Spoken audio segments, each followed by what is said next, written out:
Maria, tão jovem, depressa deixou sua casa e pela montanha subiu para ver. Ave Maria, cheia de graça, o Senhor é convosco. Bendita sois vós entre as mulheres, e bendito é o fruto do vosso ventre, Jesus. Santa Maria, Mãe de Deus, rogai por nós, pecadores, agora e na hora de nossa morte. Amém. Glória ao Pai, ao Filho e ao Espírito Santo. Como era no princípio, agora e sempre. Amém. Irmãos e irmãs, nós vamos refletir hoje sobre um dos temas que mais me encanta, que mais me emociona: a Jornada Mundial da Juventude. A Jornada Mundial da Juventude, sem dúvida nenhuma, é o evento católico com mais pessoas que participam no mundo todo. Inúmeras, milhares de pessoas no mundo todo. Para nós entendermos a Jornada Mundial da Juventude, precisamos voltar 40 anos atrás, 1983. Em 1983, quem era o Papa? João Paulo II. Papa João Paulo II disse assim: a igreja precisa dar uma atenção especial aos jovens. No próximo ano, 1984, no próximo ano nós teremos um ano jubilar. E nesse ano jubilar nós dedicaremos uma atenção especial aos jovens. Eu quero que jovens do mundo todo venham se encontrar comigo. E aí o Papa lançou um desafio para os jovens do mundo todo se encontrarem com ele em Roma. As pessoas de Roma, os cardeais, os policiais, as pessoas romanas estavam preparadas, estipularam que viriam aproximadamente 60 mil pessoas do mundo todo. E aí chegou o dia do grande encontro. 250 mil pessoas. 60, 120, 240. Mais de 3 vezes mais. Esperavam 60, apareceu 250. E aí o Papa falou: no próximo ano eu quero me encontrar de novo com vocês. Aguardo vocês para o próximo encontro com jovens do mundo todo em Roma. E aí, 1985, 300 mil pessoas do mundo todo, jovens com bandeira dos países, rezando. Então o Papa disse assim: precisamos fazer algo, João Paulo II. E aí no dia 20 de dezembro de 1985, ele criou a Jornada Mundial da Juventude. E ele disse assim: uma vez por ano, no domingo de Ramos, os jovens do mundo todo vão se encontrar com o Papa. E aí o encontro no ano seguinte, que seria a primeira Jornada Mundial da Juventude, portanto, em 1986, os jovens do mundo todo estavam convidados para irem se encontrar com o Papa em Roma. E aí, graças a Deus, muito mais gente, já eram mais de 500 mil de pessoas. 500 mil, mais de 500 mil pessoas, jovens do mundo todo. O evento cresceu tanto, aquele encontro ele teve uma proporção tão grande que o Papa percebeu e decidiu que ele precisava sair de Roma, que ele era mundial. Não era para ficar apenas em Roma, não era apenas para ficar na Europa. A segunda Jornada Mundial da Juventude, no ano seguinte, em 1987, foi para a América Latina. A Argentina, depois de um tempo de grande conflito político, a Argentina sediou em Buenos Aires a segunda Jornada Mundial da Juventude, a primeira fora de Roma. 900 mil pessoas, aproximadamente 1 milhão. O Papa João Paulo II estava encantado. Era algo que não podia parar. Era algo que era uma semente, como diz o Evangelho de hoje, uma grande semente que ia produzir frutos. Então o Papa disse assim: nós vamos para Santiago de Compostela. O jovem é peregrino por si mesmo. O jovem faz uma grande peregrinação para a terra. A exemplo de Santiago, nós vamos para Compostela. E em Santiago de Compostela, nós estamos em 1989, quem conhece um pouco de história sabe que aconteceu em 1989 na Alemanha. Um lado tinha o ocidental, outro lado tinha o oriental. Quem conhece um pouco sabe o que aconteceu na Alemanha. e se for precisar dizer a data mesmo que aconteceu a queda do Muro de Berlim, a queda do Muro de Berlim aconteceu no dia 9 de novembro, 9/11. Então a Jornada Mundial da Juventude foi um pouco antes. E agora a Jornada Mundial da Juventude não seria apenas um dia, seria praticamente uma semana. De 15 a 20 de agosto. O muro caiu em novembro. De 15 a 20 de agosto, 2 meses e meio antes da queda do Muro de Berlim. O Papa falou, vamos para Compostela. Vamos peregrinar em São Tiago de Compostela. Vamos rezar pela paz do mundo. Vamos rezar para que esta divisão que existe através da construção desse muro termine. Jovens de joelho, rezando, pedindo a intercessão de Nossa Senhora. E o Papa disse assim, comprometam. O Papa disse assim, olha que palavra bonita no fim da Jornada Mundial da Juventude em Compostela, em São Tiago de Compostela. Descobrir Cristo sempre de novo e sempre melhor é a aventura mais maravilhosa da nossa vida. E aqueles jovens clamaram pela paz do mundo. 2 meses depois caiu o Muro de Berlim. 2 meses depois caiu o Muro de Berlim.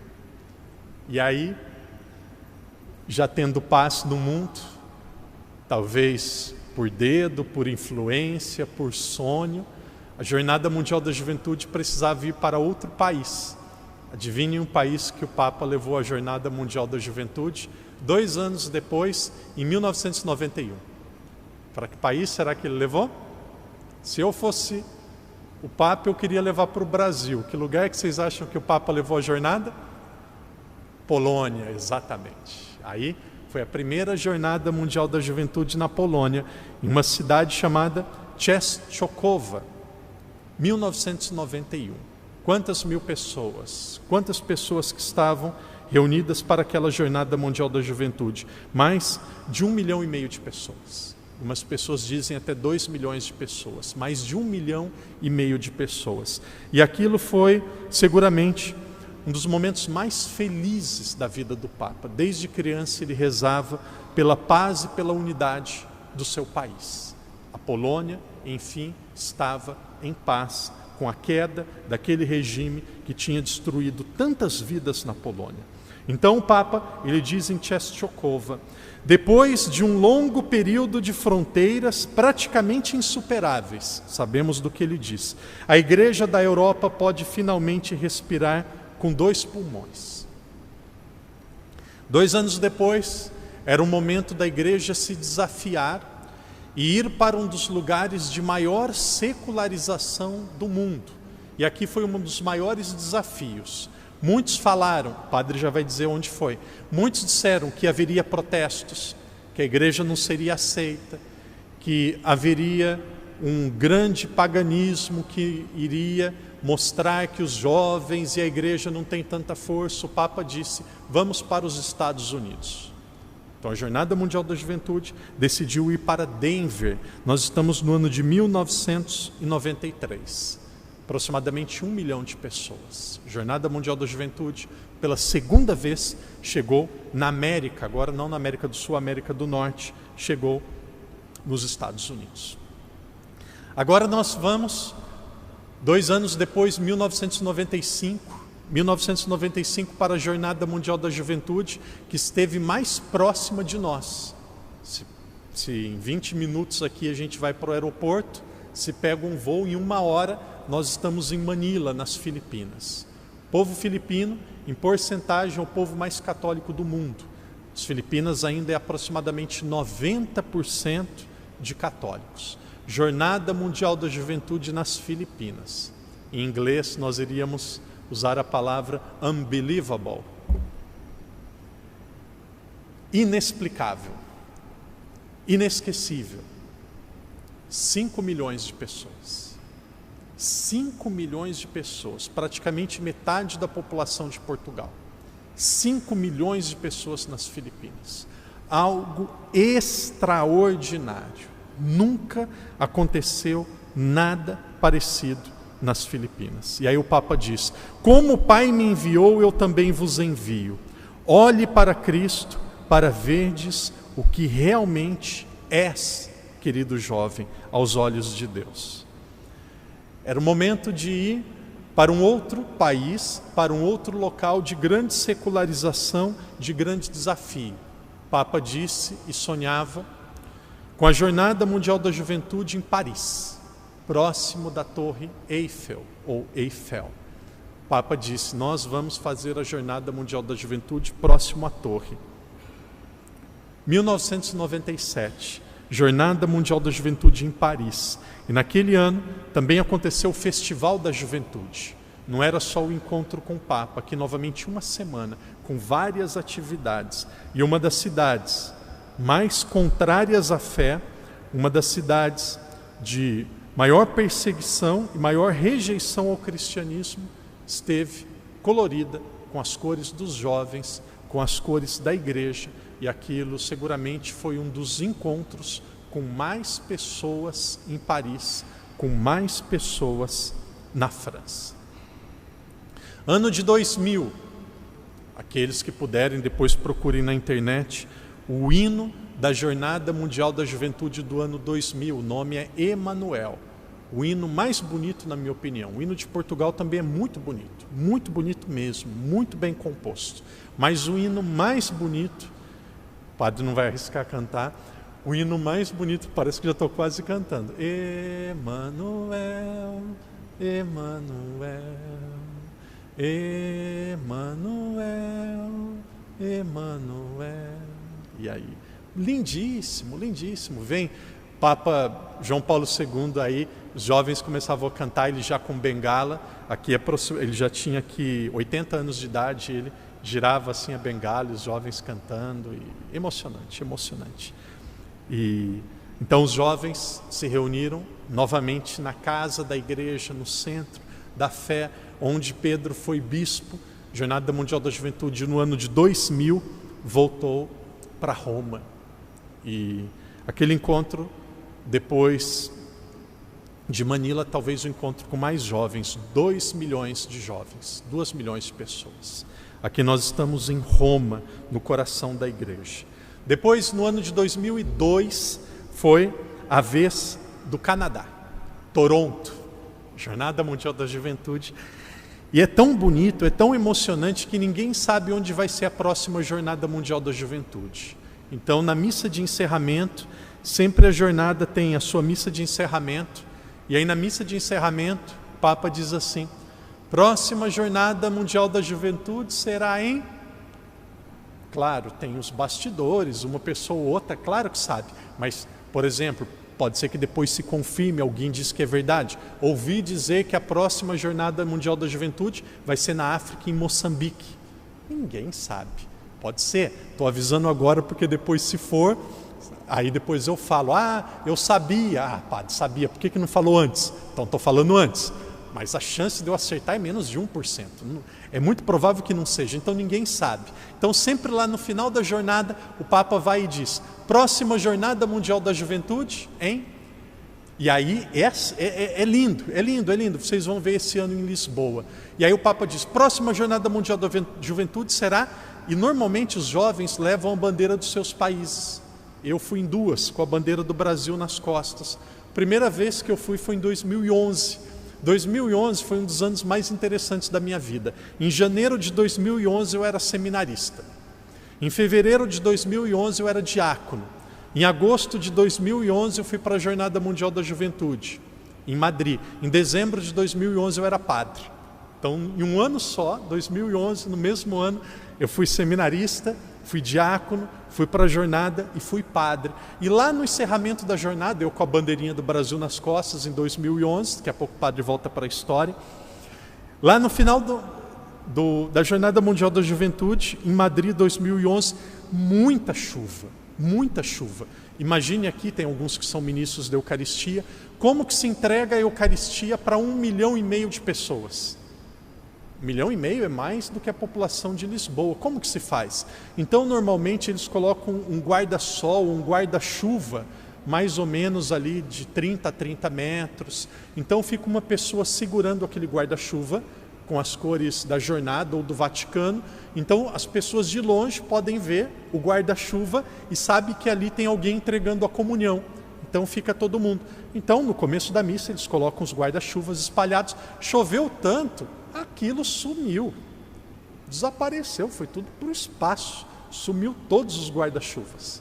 Chovia muito, muito, e foi muito interessante. O Papa, nessa época, já era Papa Bento XVI, e as pessoas diziam assim, o Papa Bento XVI é frio, é uma pessoa distante dos jovens. O Papa Bento XVI parecia uma criança.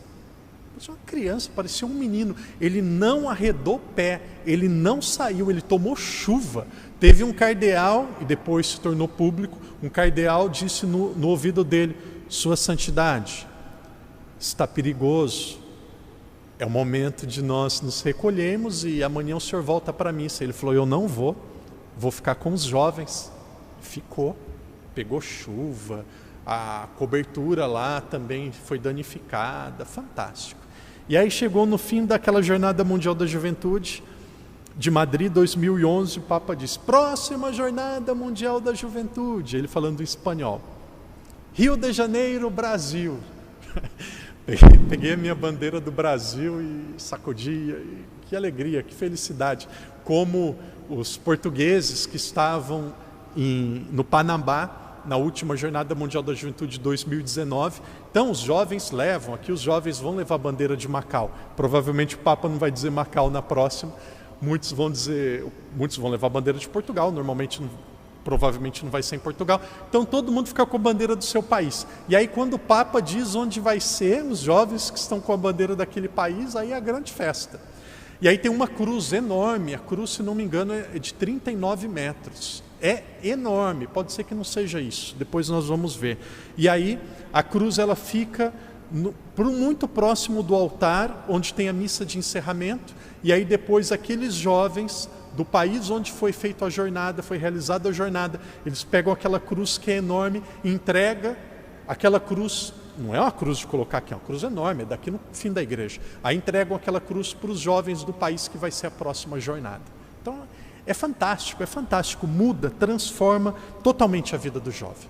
Então nós voltamos para a história lá no ano de 2002, Toronto, a última Jornada Mundial da Juventude, daquele Papa que havia criado a Jornada Mundial da Juventude, a última do Papa João Paulo II, agora com 82 anos. Essa jornada de Toronto, por que ela foi especial? Foi a primeira jornada depois do atentado de 11 de setembro nos Estados Unidos. Então os jovens ali muito perto dos Estados Unidos, em Toronto, rezaram pela paz, clamaram pela transformação do mundo.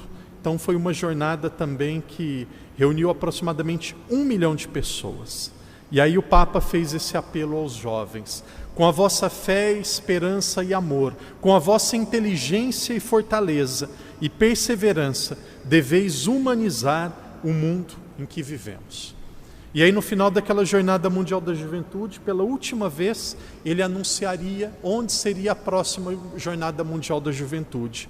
Então o Papa João Paulo II, e agora não depois de 2, mas depois de 3 anos, ele disse, próxima Jornada Mundial da Juventude em Colônia. Qual país? Alemanha. Então ele falou, 2002, acompanhe o raciocínio do padre, 2002, ele falou, em agosto de 2005, Jornada Mundial da Juventude em Colônia, agosto de 2005, abril de 2005, 2 meses antes, abril, maio, junho, julho, 3 meses antes, abril, uma grande interrogação, um grande problema para a igreja. O Papa João Paulo II estava muito enfermo, muito mal. As pessoas não sabiam se cancelavam a jornada, se ia um cardeal, o que fazia. E aí de repente aconteceu aquilo que seguramente foi um dos dias mais tristes para a maioria dos católicos do mundo.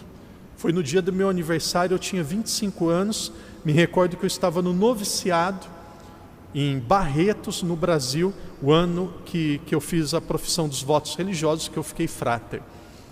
E aí, 2 de abril, anuncia-se a morte do Papa João Paulo II. 3 meses depois, a próxima jornada, já escolhido, Colônia, Alemanha. E aí no dia 16 de abril foi escolhido o próximo Papa. Quem que foi o sucessor de João Paulo II? Bento XVI. Gente, a providência de Deus, vocês vão entender por que o padre está emocionado. A providência de Deus é algo fantástico. O Papa Bento XVI, ele não queria ser Papa. Ele falou: Senhor, tem outros mais jovens, mais capacitados, eu quero descansar, me livra dessa, me livra dessa. E os cardeais bateram no ombro dele e falaram: é você, aceita. 78 anos, aqui deve ter algumas pessoas com 78 anos.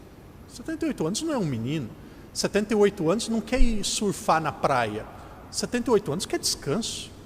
78 anos não tem mais ambições no sentido de vaidade. O corpo não responde mais. 78 anos, escolhido Papa. Que cruz! Imagina ser o sucessor de João Paulo II. Ser o sucessor, com todo respeito aos papas, mas ser um sucessor de um papa fraco, meio apagado, que já teve muitos na história, não deve ser tão difícil. Mas imagina ser sucessor de João Paulo II, imagina as comparações. João Paulo II é simpático, João Paulo II sorri, esse papa é truculento, esse papa é antigo, esse papa não sorri, e ainda mais que ele tocou em algumas feridas na igreja. E ele foi rejeitado por padres, por bispos. Eu me recordo padre falando em Ambão, onde já se viu esse homem poder ser Papa. Rejeição de dentro da igreja. Ele foi escolhido no terceiro escrutínio. Normalmente se tem mais do que 10. Escolhido rapidamente, porque ele era praticamente unanimidade. Como que ele ia começar o ministério? Como que ele ia começar o governo da igreja? Como que ia começar a sua missão? Olha a providência de Deus. Aqui nós estamos no dia 16 de abril. Dia 16 de agosto, 3 meses depois, primeira grande missão dele. Qual o país que ele nasceu? Alemanha. Onde que foi a primeira missão? Era Deus falando. É Deus falando: eu vou te dar um mimo, vou te dar um... Vocês entendem o que significa isso ou não? No Brasil a gente chama isso de cafuné. A mãe faz na criança quando está chorando muito, sabe? Faz um carinho assim, não chora não, põe no colo e dá uma mimada. Era Jesus dizendo assim para Bento: Bento, eu cuido, fica tranquilo, não chora não, menino. Você vai sentir como que é gostoso ser Papa. Eu vou te dar o prazer, a gratificação, eu vou te dar o lado positivo da coisa. A cruz você já sabe. Você vai ter que enfrentar muito problema, você vai ter que enfrentar muito lobo, você vai ter que bater de frente com muita víbora, com muita serpente. Mas antes disso, vou te dar um mel na sua boca, eu vou te dar um doce. No Brasil, se vocês forem para o Brasil um dia, experimentem o melhor doce que existe, doce de coco. Vou colocar um doce de coco na sua boca, vai até derreter, doce de leite, você vai sentir o que é isso. E aí ele foi Papa. 3 meses depois ele estava na Alemanha. Com todo respeito a nós que já somos de média idade, com todo respeito a quem já é adulto, idoso, mas tem alguém que acolhe melhor do que criança e jovem? E aí, Papa, com a jornada no país dele com os jovens. Tem um rio em Colônia, isso tem também o rio Sena na Alemanha, tem o rio Sena em Paris, na França. Tem vários rios que cortam muitas cidades do mundo todo. E na Alemanha, em Colônia, também tem um rio lindo, corta a cidade toda. E o Papa, num barco, num navio, com o trono ali de São Pedro, caminhando no meio do navio, do barco, no rio, e jovens de todos os lados, ele acenando. Imagina, quem que consegue imaginar Bento XVI chorando? Ele emocionado, saía e abraçava os jovens, brincava. Ali ele rejuvenesceu uns 20 anos. Olha olha Deus falando, você aceitou, então eu vou te dar uma recompensa, vai ser no seu país e você vai ser acolhido pelos jovens. Que coisa linda! Ele foi acolhido, e ali o Papa Bento XVI, ele foi o mártir da imprensa. Papa Bento XVI, certa vez, permita-me dizer, o Papa Bento XVI, certa vez, ele fez um discurso de abertura, uma aula magna em uma universidade da Alemanha, e nessa aula magna ele disse assim: um muçulmano de 1320 falou no seu discurso, quotation, abre aspas, e aí ele fez a citação, e aí depois fechou aspas e continuou o discurso. Uma coisa normal, quem é acadêmico, quem faz discursos, o padre às vezes na homilia fala, ó, o São falou isso, o Papa falou isso, então se cita a frase de alguém. Algumas horas depois a imprensa diabólica, cruel, disseram assim: Papa Bento XVI diz que os muçulmanos são os terroristas e as piores pessoas do mundo. E aí o Papa Bento XVI ele escreveu um documento dizendo assim: a segunda união matrimonial é uma dor no coração das pessoas que a vivem, querem comungar. Aí ele usou a expressão em italiano piaga. Piaga significa chaga. E aí a imprensa covarde e cruel falou praga. Quem é esse Papa? Sabemos, olha, sabemos. Ele agora vai dizer que aqueles que estão na segunda união matrimonial são a praga da igreja. E como que a notícia ruim se espalha para o mundo todo, rápido. Primeiro, ele fez uma cotação de um autor e disseram que ele chamou os muçulmanos do mundo todo de terrorista. Teve que fazer uma retratação de algo que nem falou. E aí depois disseram que ele falou que quem vive em segunda união matrimonial é a praga da igreja. Não, ele falou que aquilo é uma chaga no coração de quem está naquela situação. Perseguido, apunhalado, sofrido. Depois, antes da sua renúncia, um dos seus secretários pegou uma carta na sua escrivaninha e publicou na internet para o mundo todo. Aquela foi a facada final, depois ele renunciou. Disse que renunciou por causa da idade, não conseguiria ir na jornada no Brasil, tem coisas que a gente vai saber só no céu. Mas foi um mártir em vida. Eu peço a graça ainda a Deus de ver São Bento XVI, de vê-lo santo. Eu peço a graça. E aí, Jornada Mundial da Juventude com o Papa Bento XVI em Colônia, no seu país, mais de 1 milhão de pessoas. 2008, era a época de ir para outro continente. A jornada já esteve na Ásia, em Manila, já esteve na América, Toronto, Denver, Buenos Aires, na Europa, em inúmeros países. Faltavam 2 continentes, África e, bem perto aqui da Ásia, Oceania. E aí, próxima Jornada Mundial da Juventude na Oceania, Sydney, também fantástica. Jornada Mundial da Juventude em Sydney, 2008. E aí, anunciada a próxima, Madrid, 2011. Foi aquela que choveu. E no final dessa jornada eu estive presente. Antes da Jornada Mundial da Juventude, jovens se preparam. E normalmente a Jornada Mundial da Juventude ela é dividida agora em 2 momentos. Tem um momento que nós chamamos de pré-jornada e tem outro momento que é a Jornada Mundial da Juventude. O que é pré-jornada? É uma preparação. Então, a primeira semana, uma semana antes da jornada, os jovens vão para alguma cidade ou diocese perto de onde que vai ser a jornada. Então, tem atividades na diocese. E aí depois, uma semana depois, todo mundo sai dessas dioceses diferentes, todo mundo vai para o centro. Quando a jornada foi em Madrid, eu fui para a Alemanha, fui também para a Espanha, e aí nós ficamos em uma cidade chamada Valência. Então nós ficamos em Valência, outros em Compostela, outros em Toledo, e várias cidades ali da Espanha. E aí depois todo mundo foi para Madrid. Depois, 2013, Brasil. Jornada Mundial da Juventude no Brasil, a segunda com mais pessoas participando. 2013, 3,5 milhões de pessoas participando. Fantástico. E aí no final, o Papa diz, próxima Jornada Mundial da Juventude, talvez ali Papa Bento XVI queria retribuir o Papa João Paulo II, e aí ele diz, próxima Jornada Mundial da Juventude, Cracóvia, Polônia, onde o Papa João Paulo II tinha sido bispo. E aí mais de 1,5 milhão de pessoas. E aí depois em Cracóvia foi anunciado que agora seria a primeira na América Central, Panamá. Um local que talvez tenha sido uma das grandes surpresas, Jornada Mundial da Juventude em Panamá. A jornada foi de 22 a 27 de janeiro de 2019. Alguém lembra o que estava acontecendo, começando nesse período, janeiro de 2019? Covid. Foi a última jornada antes da pandemia. Parece que ali era já um anúncio.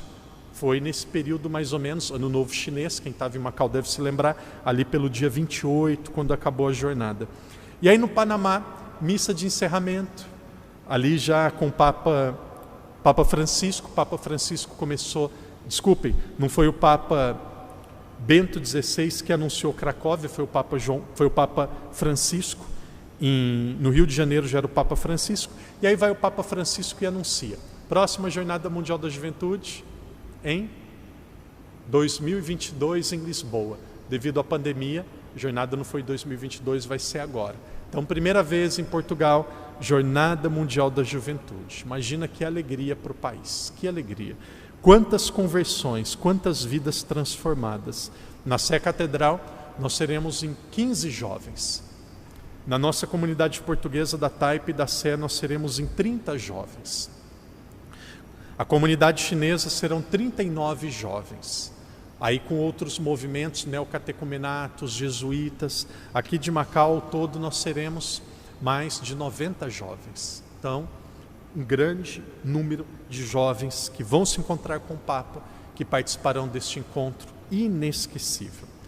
Aqueles que nos acompanham agora pela internet, que nos acompanham pelo YouTube, aqueles que estão presentes na igreja, que não vão participar da jornada presencialmente, reze.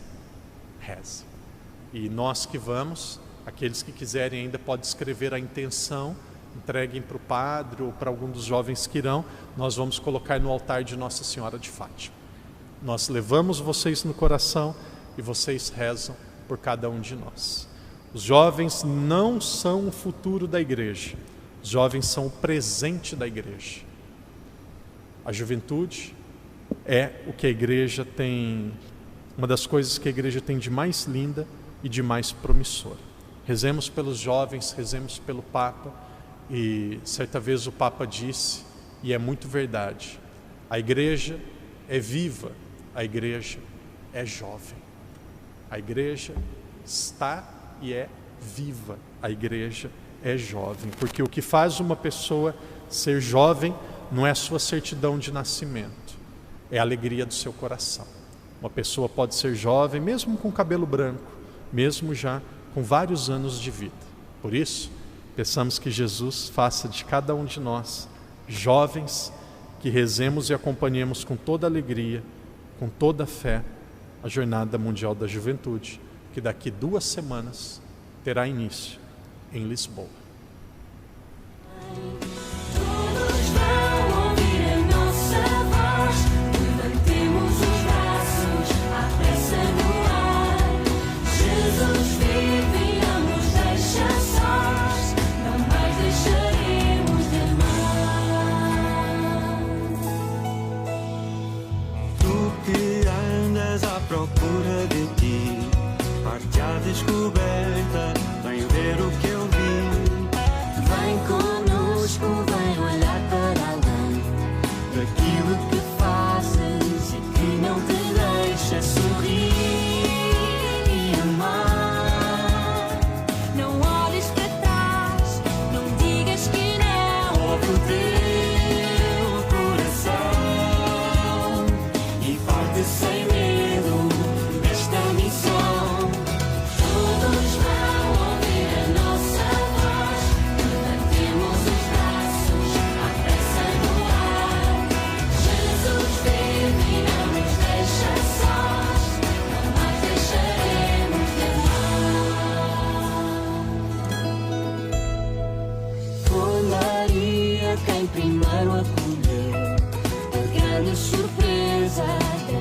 glória sem fim. Confiante e simples quis receber tão grande mistério de um Deus que é para sempre por ti. Por mim, não posso calar, não posso deixar de dizer, meu Senhor, conta comigo, não mais calarei. Todos vão ouvir a nossa voz, levantemos os braços, à pressa no ar.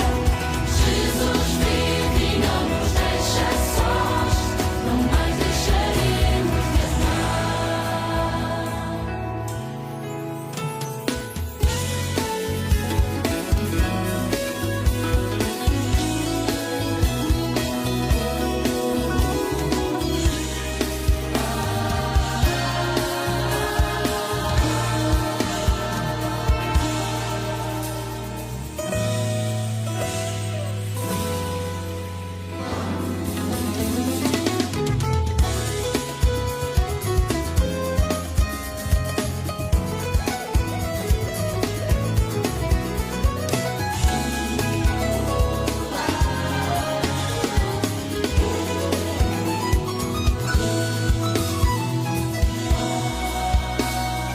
Sem ter dúvidas da sua missão, Maria, tão jovem, depressa deixou sua casa e pela montanha subiu para ver Isabel, e logo encontrou salvação, comunhão.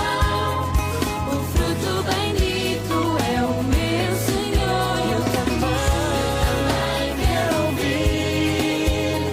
Porque acreditaste, para sempre és feliz.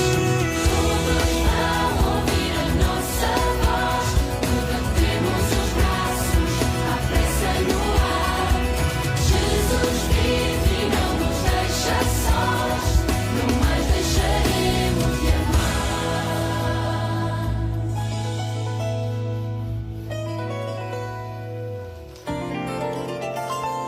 Todos vão ouvir a nossa voz, levantemos os braços, à pressa no ar. Jesus vive e não nos deixa sós, não mais deixaremos de amar. Todos vão ouvir a nossa voz, levantemos os braços, à pressa no ar. Jesus vive e não nos deixa sós, não mais deixaremos de amar. Todos vão ouvir a nossa voz, levantemos os braços, à pressa no ar. Jesus vive e não nos deixa sós, não mais deixaremos de amar.